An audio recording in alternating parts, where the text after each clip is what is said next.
Doctor इरशाद अली खान, सहाचार्य राजनीति विज्ञान विभाग, राजकीय बांगड़ महाविद्यालय डीडवाना में कार्यरत हूँ।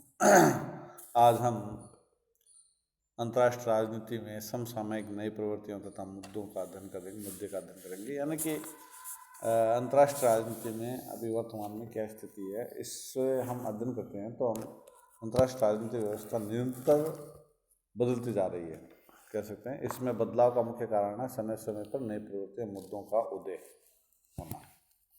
अंतर्राष्ट्रीय राजनीति के विशेषज्ञों का मत है कि 20वीं शताब्दी में 3 ऐसे अवसर आए जबकि अंतर्राष्ट्रीय राजनीतिक व्यवस्था में आमूलचूल परिवर्तन का पहला अवसर प्रथम विश्व युद्ध की समाप्ति के बाद 1919 के बाद, द्वितीय विश्व युद्ध के महायुद्ध की समाप्ति के बाद, और तीसरा जो है पिछले जो 20 साल पहले, करीब 30 साल पहले करीब घटना है, और 1991 में सोवियत संघ के विघटन के बाद विश्व शक्ति संतुलन में बुनियादी परिवर्तन दृष्टिगोचर होने लगा।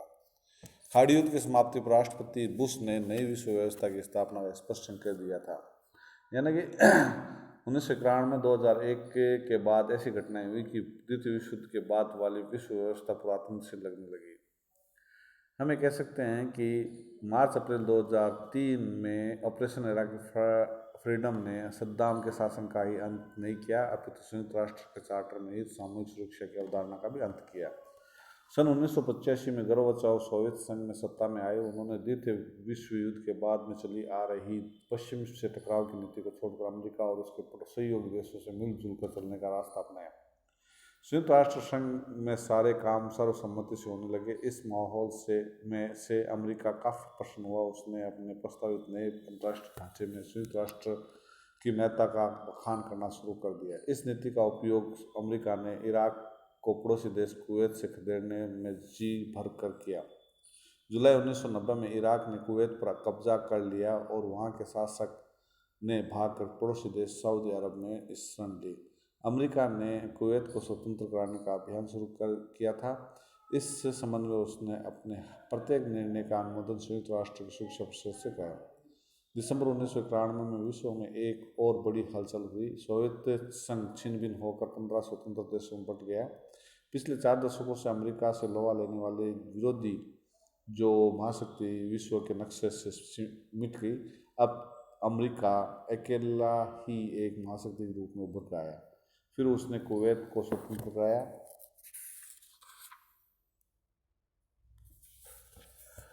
कराने में जिस तकनीकी रणनीति का प्रयोग किया उससे उसकी धाक और जम गई। यानी अरब देशों इजराइल से संवाद शुरू किया। भारत और चीन ने इजराइल को पूर्ण राजनीतिक मान्यता दे दी। भारत ने संयुक्त राष्ट्र संघ में इजराइल विरोधी प्रस्ताव को निरस्त करा में अमेरिका का साथ दिया। उत्तरी कोरिया और दक्षिण अफ्रीका, यानी चीन, उत्तरी कोरिया, दक्षिण अफ्रीका आणविक अस्त्रों के फैलाव को रोकने वाली अंतर्राष्ट्रीय संधि पर हस्ताक्षर करने के लिए राजी हो गए।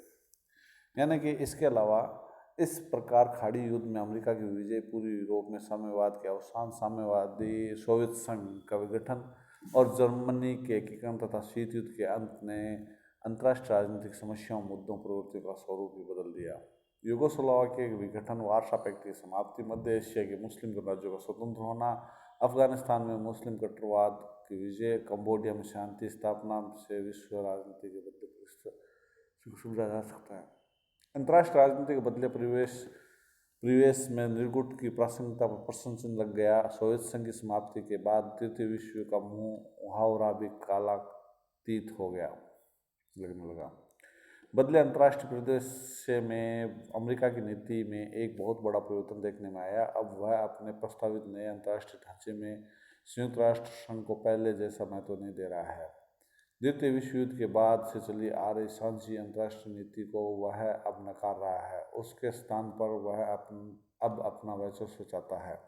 वह नहीं चाहता कि फिर से कोई महाशक्ति उसके मुकाबले में खड़ी हो। अमेरिका विश्व में एक महाशक्ति का बोलबाला चाहता है, रचनात्मक बर्ताव और पर्याप्त फौजी ताकत से अपना वर्चस्व कायम रखना चाहता है। यानी आज विश्व एक ध्रुवी हो गया है। एकीकृत जर्मनी और जापान आर्थिक शक्ति के रूप में के अधिक महत्वपूर्ण केंद्र बनने के मार्ग पर अग्रसर, और यूरोपीय आर्थिक समुदाय में एकीकरण की दिशा में जो द्रुत गति से प्रगति हुई, उससे संभवतः आर्थिक शक्ति के एक नए महत्वपूर्ण केंद्र के रूप में उसकी महत्ता और अधिक उभरी। शीत युद्ध का अंत हो गया, और जैसे कि हम पहला जो है cold war, end of cold war, 1990 के पूर्व यूरोप और सोवियत संघ में साम्यवाद शासन की विदाई दे दी गई और साम्यवाद दलों पर प्रतिबंध लगा दिया गया। सोवियत संघ तथा पूर्व यूरोप में कम्युनिज्म का वर्तमान संकट मुख्यतः आर्थिक मोर्चे पर असफलता से उपजा। व्यक्तिगत स्वतंत्रता, खुलेपन और निजी संपत्ति अचानक महत्वपूर्ण हो गए। जो वर्षों से जी जान से लेनिन की विचारधारा का समर्थन करते आ रहे थे, अब चीख चीख कर कह रहे थे कि लोकतंत्र के बिना समाजवाद की कल्पना नहीं की जा सकती।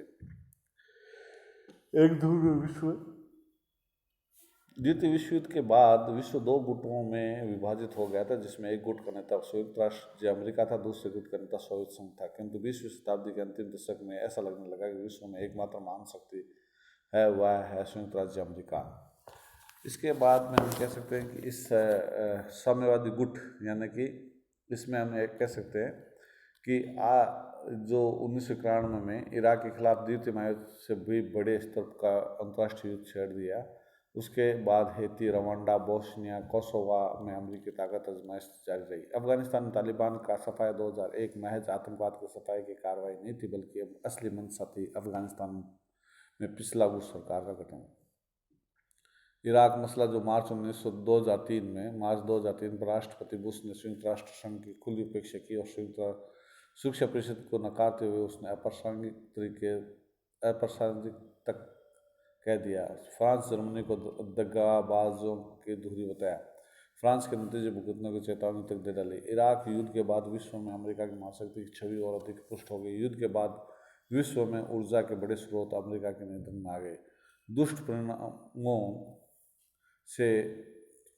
परमाणु ताकतों से अमेरिका और उसके मित्र देशों की सुरक्षा के लिए राष्ट्रपति वॉकर बुश $200 की राष्ट्रीय परमाणु सुरक्षा व्यवस्था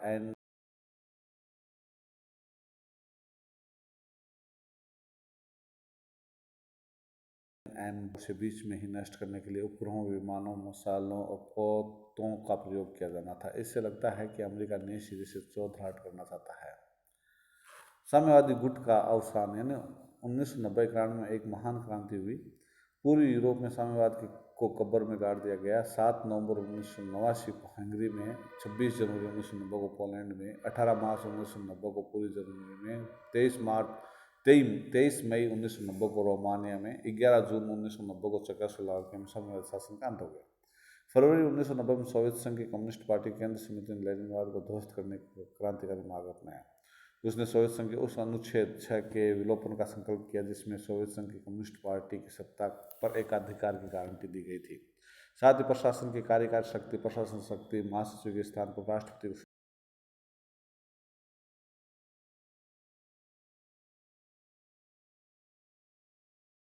स्वीकार कर दिया।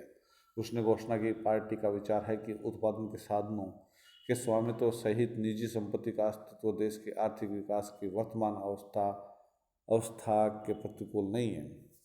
जर्मनी का एकीकरण, यानी 3 अक्टूबर 1990 को जर्मनी का एकीकरण हो गया। बिना युद्ध और संघर्ष के 45 वर्ष बाद 2 राष्ट्रों का हर्षोल्लासपूर्ण एकीकरण आधुनिक इतिहास की महत्वपूर्ण घटना। अगस्त 1961 में बर्लिन की दीवार खड़ी होने के बाद अगस्त 1961 में बर्लिन की दीवार खड़ी होने के बाद तो वहाँ माइन्स बिछाकर तारों की बाड़ लगाई गई थी ताकि कोई सीमा पार ना कर सके। लेकिन 9 नवंबर 1989 को बर्लिन की दीवार तोड़ने से पूर्व बीच के लगभग 29 वर्षों में 1,78,182 लोग इसको लांघ कर या उसके नीचे या दूसरी तरफ भाग निकले। 40,101 ने अपनी जान जोखिम में डाली और इस कोशिश में 192 लोगों ने अपनी जान भी गंवाई। जर्मनी का एकीकरण के प्रयत्नों में सबसे पहले सफलता उस समय मिली जब 9 नवंबर 1989 को बर्लिन के 2 भागों में बंटने वाले बर्लिन की दीवार को तोड़ने का काम शुरू हुआ। 18 मार्च 1990 को पूरी जर्मनी में पहली बार स्वतंत्र चुनाव हुए। फिर 1 जुलाई 1990 को दोनों जर्मनियों का आर्थिक एकीकरण हुआ। दोनों देशों की मुद्रा एक हो गई। 4 अक्टूबर 1990 को चांसलर हेलमुट कोल के नेतृत्व में एकीकृत जर्मनी की नई सरकार पदारूढ़ हो गई। क्षेत्रफल में फ्रांस से छोटा किंतु आबादी के लिहाज से 7.8 करोड़ लोगों का देश एकीकृत जर्मनी यूरोप में सबसे शक्तिशाली केंद्र बनकर उभरा। गुटनिरपेक्ष आंदोलन की अप्रासंगिकता, यानी कि दो ध्रुवीय व्यवस्था में ही था, परंतु अब शीत युद्ध के अंत के बाद द्विध्रुवीय विश्व के स्थान पर एक ध्रुवीय विश्व के उदय और सोवियत संघ के पतन आदि से सहज ये प्रश्न जाने लगा कि निर्गुट आंदोलन अप्रसंग तो नहीं हो गया। खाड़ी संकट, अफगान संकट, मार्च अप्रैल 2003 में ऑपरेशन इराक फ्रीडम के समय नाम का कोई खास भूमिका नहीं रही। एक आलोचक ने तो यहाँ तक कहा था कि कहने को तो निर्गुट के आंदोलन में अब भी 120 देश होंगे हैं, पर वे हैं इस समय बिल्कुल बेबस, उसमें पहले भी कोई विशेष दमकम नहीं था। यानी 1992 में गुटनिरपेक्ष देशों के विदेश मंत्री की बैठक में मिशन ने स्पष्ट किया कि इस आंदोलन को समाप्त कर दिया जाना चाहिए। उसका तर्क था कि सोवियत संघ के विघटन और सोवियत ब्लॉक और शीत युद्ध की समाप्ति के बाद गुटनिरपेक्ष आंदोलन पर सहमत हो गई। फिर भी बदलती विश्व व्यवस्था में नाम की राजनीतिक भूमिका अपेक्षा आर्थिक क्षेत्रों में भूमिका महत्वपूर्ण हो सकती है। नई अंतर्राष्ट्रीय अर्थव्यवस्था की स्थापना दक्षिण दक्षिण सहयोग के लिए नाम महत्वपूर्ण मंच हो गया। संयुक्त राष्ट्र संघ का बढ़ता परिवार, 1945 में संयुक्त राष्ट्र संघ के सदस्यों की संख्या 51 थी और आज 193 हो गई है। यानी कि इसमें संयुक्त राष्ट्र संघ में उसके 17 विशेष अभिकरण, 14 मुख्य कार्यक्रम, निधियां विश्व के किसी भी कोने के प्राय सभी मानवों से संबंध है। यानी ये सुरक्षा परिषद जो है, अभी हम कह सकते हैं कि 2003 में जो आक्रमण हुआ अमेरिका पर, तो उस समय संयुक्त राष्ट्र संघ एक तरह से पंगु सा हो गया था, परंतु फिर भी इसकी प्रासंगिकता है। सैनिक गुटबंदियों का घटता महत्व है। यानी शीत युद्ध के समय जो सीटो सेंटो, नाटो, वार्सा पैक्ट जैसी सैन्य संधि अस्तित्व में आई थी, परंतु शीत युद्ध के समाप्त होने के बाद वार्सा समझौता भी शिथिल होने लगा। चीन समर्थक अल्बानिया 1968 में इस समझौते से पृथक हो गया था, यानी वार्सा पैक्ट से। रोमानिया, चेकोस्लोवाकिया ने इसका विरोध करना प्रारंभ कर दिया था। पोलैंड के श्रमिक आंदोलन अक्टूबर नवंबर 1980 द्वारा भी इस समझौते का विरोध किया गया था। दोनों महाशक्तियों के बीच भी शीत युद्ध समाप्त हो जाने, तनाव से का युग उदय होने के कारण सोवियत राष्ट्रपति गोर्बाचोव ने वार्सा पैक्ट और नाटो जैसे सैनिक गठबंधनों को समाप्त करने का सुझाव दिया। इस सुझाव के अंतर्गत वार्सा समझौते के सैन्य गठबंधन को 31 मार्च 1991 को औपचारिक रूप से भंग कर दिया गया। नाटो का पूर्व की ओर फैलाव, यानी कि नाटो जो रूस ने 1991 नाटो के साथ जुड़ने का इच्छा प्रकट की थी, पर उस पर अमल नहीं हो सकता। हेलसिंकी शिखर सम्मेलन में क्लिंटन और एल्सिन के बीच जिन 5 समझौतों की घोषणा हुई, उनमें नाटो तथा रूस के बारे में समझौता भी शामिल है। कहा जाता है कि मध्य यूरोप और पूर्वी यूरोप के देशों को जो पहले वार्सा संधि संगठन में शामिल थे, नाटो के सदस्य बनाया गया। राष्ट्रपति क्लिंटन की पहल पर पूर्वी यूरोप के 3 देशों पोलैंड, हंगरी, चेक गणराज्य को जुलाई 1993 में नाटो का सदस्य बना दिया गया। वार्सा की इस योजना के अंतर्गत 29 मार्च 2004 को नाटो में यूरोप के 7 नए देशों को सम्मिलित कर लिया गया।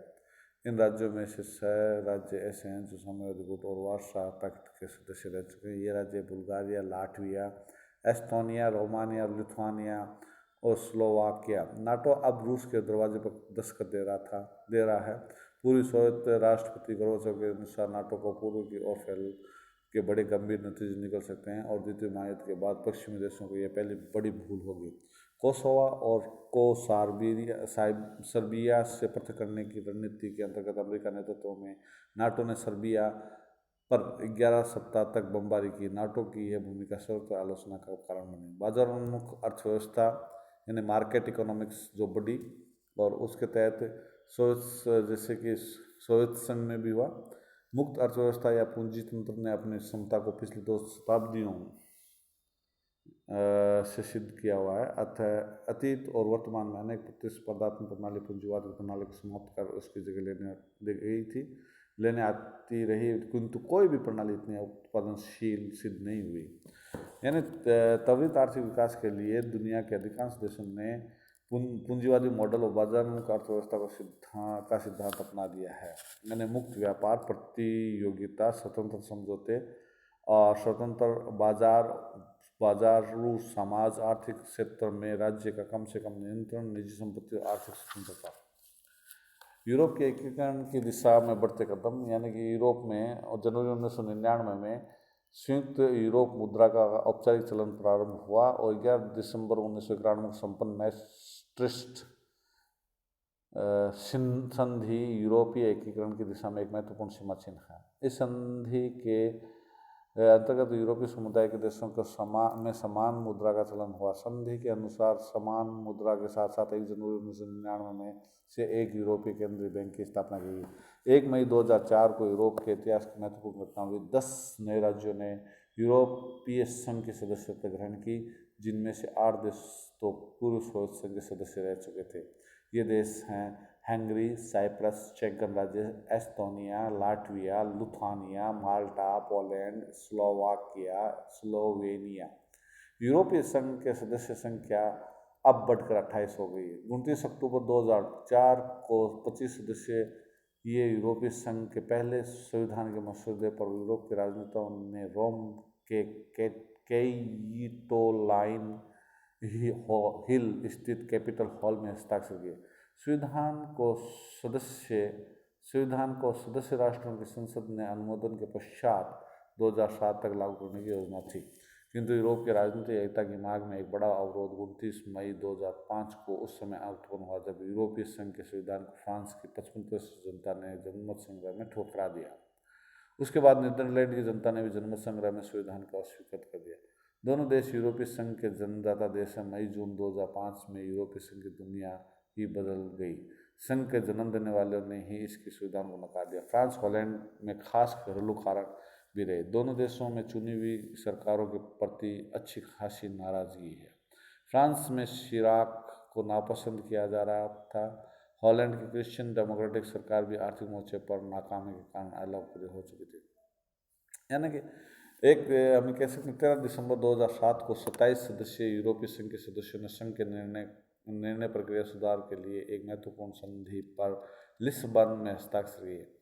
यह संधि उस प्रस्तावित संविधान के स्थान पर लाई गई जिसे फ्रांस व नीदरलैंड में 2005 में जनमत संग्रह में खारिज कर दिया था। यह संधि 1 दिसंबर 2009 से लागू हो गई। यह संधि यूरोप के एकीकरण की दिशा में एक ऐतिहासिक कदम है।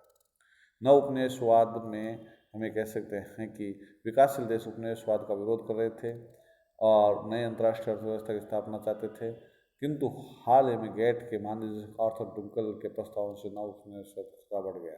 परंपरागत रूप से गेट केवल वस्तुओं के व्यापार के संबंधित नियम नहीं बनाता रहा है, वस्तु जिनमें मुख्यतः निर्मित माल सम्मिलित थे।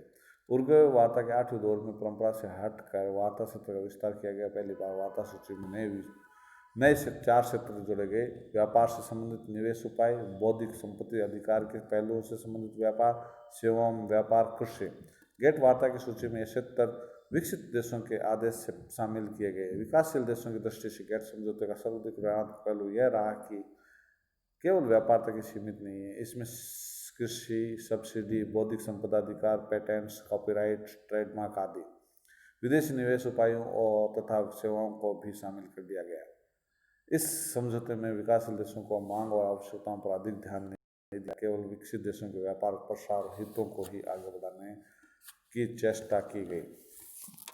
इस कारण विश्व व्यापार संगठन एक पुलिसमैन की भूमिका यानी कि अदा करने लगा है। यह एक विकराल व्यवस्था जिसको अमेरिका जैसे विकसित देशों और बहुराष्ट्रीय कंपनियों ने अपने हथियार के रूप में काम किया। राष्ट्रपति बुश की नई पहल, जिसमें उसने कहा था खाड़ी युद्ध की समाप्ति के बाद राष्ट्रपति बुश ने नई विश्व व्यवस्था के निर्माण की बात कही थी। यानी कि गेट समझौते के नाम, डुंकल के प्रस्ताव हो या धारा 301 से श्रीमती कार्ला हिल्स की धमकियां या फिर अणु अप्रसार संधि पर हस्ताक्षर करने के लिए भारत पर डाला जा रहा दबाव, प्रत्येक क्षेत्र में थोड़ी सी गहराई में उतर कर देखने का प्रयास किया जाए तो सिर्फ एक ही तथ्य सामने आता है कि अपने व्यापारिक स्वार्थों की पूर्ति के लिए अमेरिका किसी भी सीमा तक जा सकता है। यूरोप में विघटन की प्रवृत्तियाँ। पिछले कुछ वर्षों से भूतपूर्व सोवियत संघ और पूर्वी यूरोप के देशों में साम्यवाद की समाप्ति, उदारीकरण, लोकतांत्रिक प्रवृत्ति बढ़ावा हो गया। अब सोवियत संघ टूट कर स्वतंत्र राष्ट्रों के रूप में विभाजित हो गया। दूसरा देश यूगोस्लाविया, जो पहले एक मजबूत राष्ट्र था, विश्वव्यापी गुटनिरपेक्ष आंदोलन का अगुवा था, लेकिन वह Croatia, Slovenia, Bosnia Herzegovina, Macedonia, Yugoslavia, Siberia, Montenegro जैसे छोटे राज्यों में विभक्त हो गया। खंडित यूगोस्लाविया का नाम बनाए रखने की भूल सर्बिया ने की थी। मॉन्टेनेग्रो के साथ मिलकर वह अपने आप को यूगोस्लाविया संघ कहलाता था। अमेरिका को यह स्वीकारना था, अतः को सर्बिया से पृथक करने की रणनीति के अंतर्गत अमेरिका नेतृत्व में नाटो ने सर्बिया पर 11 सप्ताह तक बमबारी की। 4 फरवरी 2003 से लागू नए संविधान के अंतर्गत यूगोस्लाविया का नया नाम सर्बिया मॉन्टेनेग्रो कर दिया गया।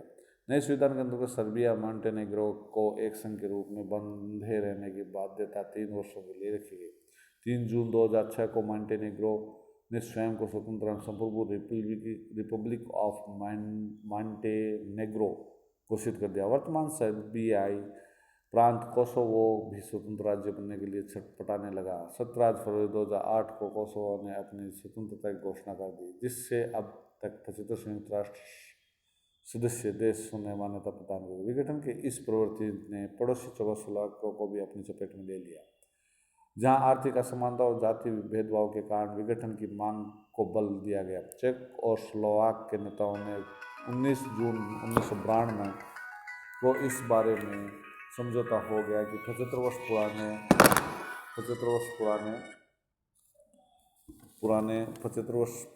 चेकोस्लोवाकिया परिसंघ को विभाजित कर दिया जाए। अतः जनवरी 1993 में भूतपूर्व चेकोस्लोवाकिया का औपचारिक रूप से 2 गणराज्यों, चेक गणराज्य 1 करोड़ आबादी और स्लोवाकिया 50 लाख आबादी विभाजित हो गए। यहाँ यह उल्लेखनीय है कि 23 जून 2016 को ब्रिटेन में हुए जनमत संग्रह में ब्रिटेन के यूरोपीय संघ से अलग होने ब्रेक्जिट के पक्ष में मतदान हुआ। ब्रिटेन की प्रधानमंत्री थेरेसा मे ने प्रशासनिक बदलाव शुरू कर दिया, जिससे मार्च 2019 तक ब्रिटेन पूरी तरह यूरोपीय संघ से अलग हो जाएगा।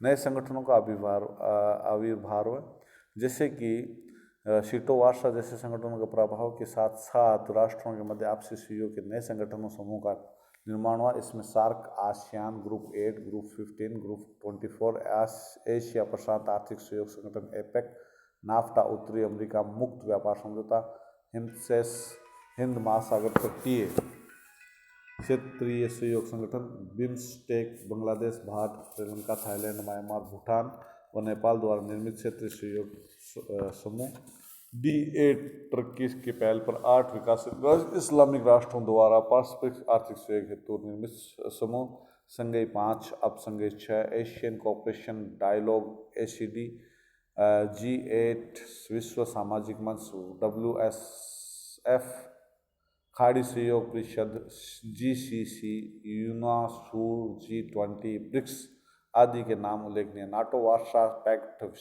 सीटो आदि सैन्य संगठन जो शीत युद्ध के उपज थे अब अप्रासंगिक हो गए।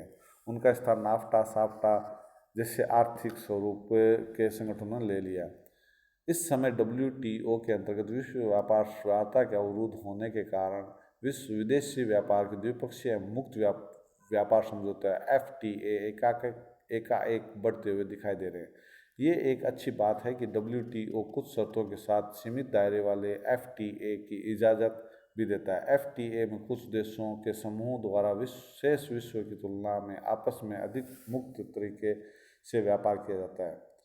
नई श्रेणी के परमाणु हथियार, अमेरिका, रूस, चीन आक्रामक शैली में परमाणु हथियारों की नई श्रेणी तैयार कर रहा है। इस कार्यक्रम के 5 श्रेणियाँ हैं, जिसमें हथियारों के साथ साथ उनके विकल्प भी शामिल है। इसमें नए हथियार आकार में छोटे लेकिन ज़्यादा घातक और सटीक है। बड़े और शक्तिशाली देशों की इस नीति के कारण शीत युद्ध जैसी हथियारों की होड़ छिड़ने का खतरा मंडराने लगा। विशेषज्ञ मान रहे हैं कि इससे 60 वर्ष से अधिक समय तक रही शांति का वातावरण संतुलन बिगड़ सकता है। यह नई श्रेणी का हथियार हाइपरसोनिक ग्लाइड है, जो अमेरिका और चीन बना चुके हैं। इसकी अल्ट्रा हाई स्पीड इतनी तेज़ है कि यह 1 घंटे में 27,358 किलोमीटर तक सफ़र कर सकता है। वैश्वीकरण का झटका और ट्रेड वार, अमेरिका ने घरेलू उद्योगों के हितों की रक्षा के लिए भारत और चीन से आयात होने वाले स्टील 25%, एल्यूमीनियम 10% शुल्क लगाने की घोषणा की थी। बदले में भारत और चीन ने जवाबी कार्रवाई करते हुए अमेरिका से आयात किए जाने वाला माल पर शुल्क बढ़ा दिया। इससे वैश्वीकरण की प्रक्रिया को झटका लगा है। दुनिया ट्रेड वार की तरफ उन्मुख हो रही है। इसके अलावा जैसे अभी इस वर्तमान समय में जैविक हथियार, वायरस हथियार, जैसे हम कोविड-19 का अध्ययन कर रहे हैं, और इसके अलावा प्रक्षेपास्त्र जो है उनका वार भी प्रक्षेपास्त्रों की संख्या बढ़ाई जा रही है। इसके अलावा बहुध्रुवीयता की ओर विश्व बढ़ रहा है, यानी कि 21वीं सदी का दूसरा दशक जो 2010 से 20 तक का 19 तक है, वह विश्व की एक अलग तरह की तस्वीर कर रहा है। संयुक्त राज्य अमेरिका के वर्चस्ववाद के विरुद्ध सौर तेज और मुक्त होने लगा। एक ध्रुवीय विश्व अवधारणा को प्रतिस्थापित करने की बहुध्रुवीय विश्व की अवधारणा जोर पकड़ने लगी। अमेरिकी वर्चस्व को चुनौती देने का कार्य उसके पुराने प्रतिद्वंदी रूस के द्वारा प्रारंभ की गई। इसके अलावा चीन ने भी किया। रूस 2002 में न्यूयॉर्क में रूस, चीन, भारत के विदेश मंत्री की पहली बैठक हुई। 2005 में व्लादिवोस्टोक में तीनों देशों के विदेश मंत्री अलग अलग मिले। 2006 में तीनों राष्ट्रों के शीर्ष नेतृत्व का शिखर सम्मेलन सेंट पीटर्सबर्ग में। इस दौर में बहुध्रुवीयता को और बढ़ना अमेरिका विश्ववाद का विराम लगाने के लिए रूस ने संघीय सहयोग संगठन और कैस्पियन सागरीय राष्ट्रों का मंच पर स्थापित किया। बहुध्रुवीयता की दिशा में सबसे कारगर कदम 16 मई 2008 को यकटेरिनबर्ग में उठाया गया, क्योंकि उस दिन रूस के इस शहर में रूस, चीन और भारत के साथ ब्राज़ील भी बैठक में सम्मिलित हुआ और इस तरह एक चतुर्गुण मित्रता की नींव पड़ी। वर्ष 2020 यानी अभी तक सकल घरेलू उत्पाद का जो विश्व के सर्वाधिक विकासशील देश, विकसित देश है, उनके पास में अधिक है। यानी कि ये कह सकते हैं कि जब विश्व में तमाम सुदृढ़ आर्थिक व्यवस्था वाले देश अपने विकास की दर को बनाए रखने के लिए संघर्ष करते दिख रहे हैं, वहीं भारत चीन की अर्थव्यवस्था के विकास दर 7%, 9%, अभी तो कोरोना काल में माइनस में चली गई। चीन ने विशेष रूप से अपने अर्थव्यवस्था को संभाल कर रखा है। 21वीं शताब्दी का दूसरा दशक जो विश्व की व्यवस्था के अनुक्रम को बदलाव का संकेत देता है, एक ध्रुवीयता को दरकिनार कर बहुध्रुवीयता के वर्ण का संज्ञात करता है।